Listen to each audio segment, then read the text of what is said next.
Bom, meninos, estamos aí com uma dúvida de eletrodinâmica. Luiz de novo, né, mulher? Bora lá, ó.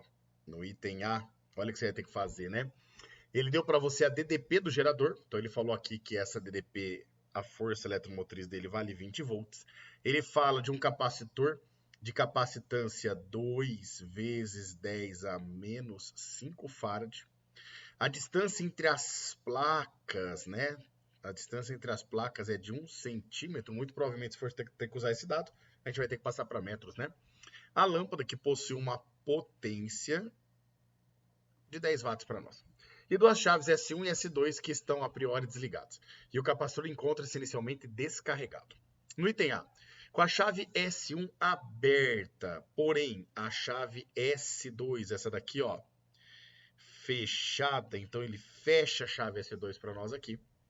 Determine a corrente na lâmpada. Então olha só que bacana.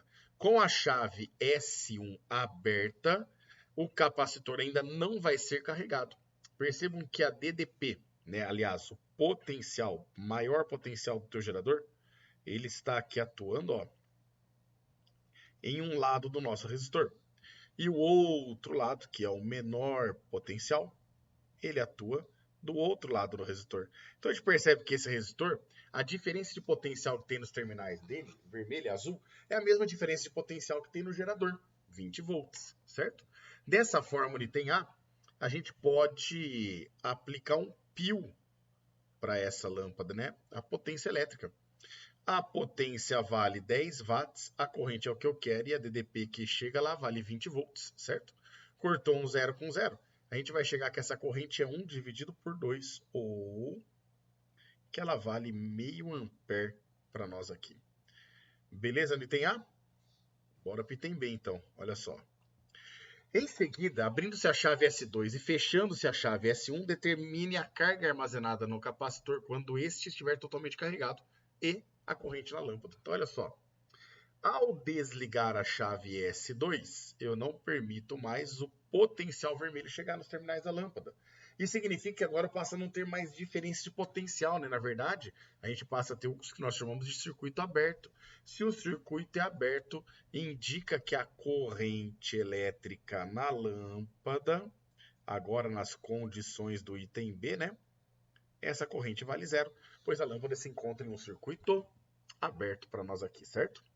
Porém, o capacitor agora tem a sua chave S1, ó, fechada.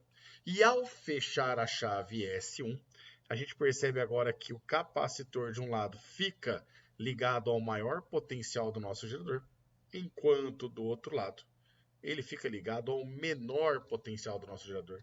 Isso indica para nós que a diferença de potencial nas placas desse capacitor é a diferença de potencial do gerador, né? Que vale 20 volts. Para a gente descobrir a carga armazenada nele, a gente pode usar a equação do Kiku. Estão lembrados? A carga armazenada no capacitor é a capacitância do capacitor vezes a DDP. Então nós vamos ficar aqui que essa carga é a capacitância que ele garantiu para nós que vale 2 vezes 10 a menos 5 farad, vezes a diferença de potencial que vai ser aplicada nos terminais dele, que vale 20 volts.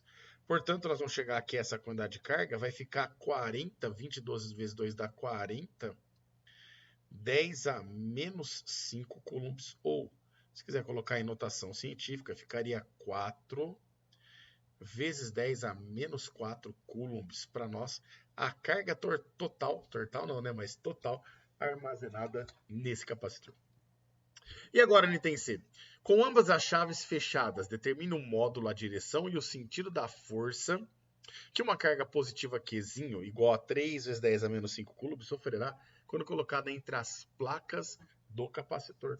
Então veja só que bacana. Agora ele vai religar a chave S2, né? Então, ó, pumba, ligou a chave S2. Agora a gente passa a ter novamente a lâmpada ligada ao maior potencial do nosso gerador. Isso significa que essa lâmpada volta a receber uma diferença de potencial de 20 volts para nós aqui, certo? E aí ela volta a ter a corrente elétrica circulando nela. E no terminal do capacitor, então aqui ó, nos terminais do nosso capacitor, a gente também acaba tendo uma diferença de potencial de 20 volts. Então agora ó, no item C, eu vou ampliar um pouquinho o que está acontecendo no capacitor, ó. Então nós temos aqui o nosso capacitor, as placas, né, que são paralelas entre si. Deixa eu aumentar isso daqui, né? Não tem por que eu fazer pequenininho assim. E aí, essas placas, elas estão com um campo elétrico, uma diferença de potencial entre elas, que gera para nós aí um campo elétrico. Então, aqui eu tenho o fio saindo de uma placa e aqui o fio saindo de outra placa.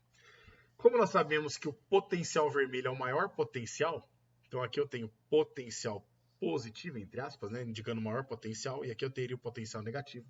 Nós sabemos que no interior dessas placas, nós temos um campo elétrico. Oh, meu pai, mas tá difícil pegar o vermelho, hein? O campo elétrico uniforme, ó, atuando, saindo da placa positiva e chegando para nós na placa negativa, no caso de menor potencial para nós. Ele fala de uma carga, né? Vamos ver aqui, uma carga com menos 3 Qzinho. Então eu vou ter uma carga que é negativa, carga Qzinho, negativa. E essa carga, ela fica sujeita a uma força por estar imersa em uma região de campo elétrico. Ela fica sujeita a uma força elétrica no sentido contrário ao do campo. Ou seja, se atraindo com a placa positiva, se repelindo com a placa negativa. Então agora, meninos, a gente pode tentar determinar aí esse campo elétrico, já que nós sabemos qual é a distância que existe entre as placas, que é 1 centímetro ou 1 vezes 10 a menos 2 metros. E nós também sabemos qual é a diferença de potencial que atua nessas placas, que é exatamente a DDP do gerador da fonte de tensão, que vale 20 volts. Então, aplicando a equação do E de U, ó, E vezes D é igual a U, nós vamos chegar aqui, esse campo elétrico vai ser a DDP, que vale 20, dividido pela distância, e que em metros vale 1 vezes 10 a menos 2. Portanto, nós vamos descobrir que o campo elétrico ali, ele vale 2.000 newtons por coulomb. Para a gente poder determinar o módulo, a direção e o sentido da força que a carga fica sujeita, então agora nós vamos lembrar da FEC.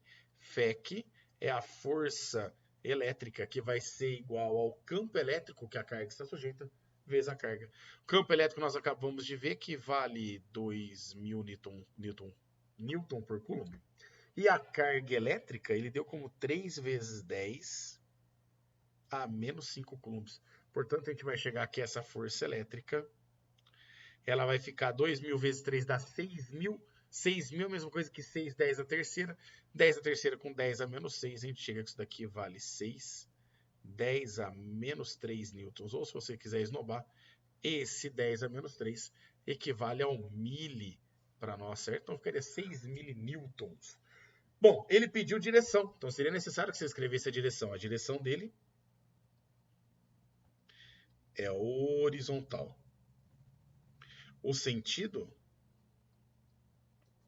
nesse caso aí da minha figura, seria, não da minha figura, mas da figura aí apresentada, né? Seria para direita. E o valor da força nós acabamos de calcular ali. Fechou, senhores? Espero ter ajudado. Se você gostou, curte aí os vídeos, se inscreve no Instagram também, me segue lá para mais dicas. Passa para os seus amigos aí o canal, indica para os seus amigos aí para ajudar a gente aqui, beleza? Um grande abraço a todos e até a próxima.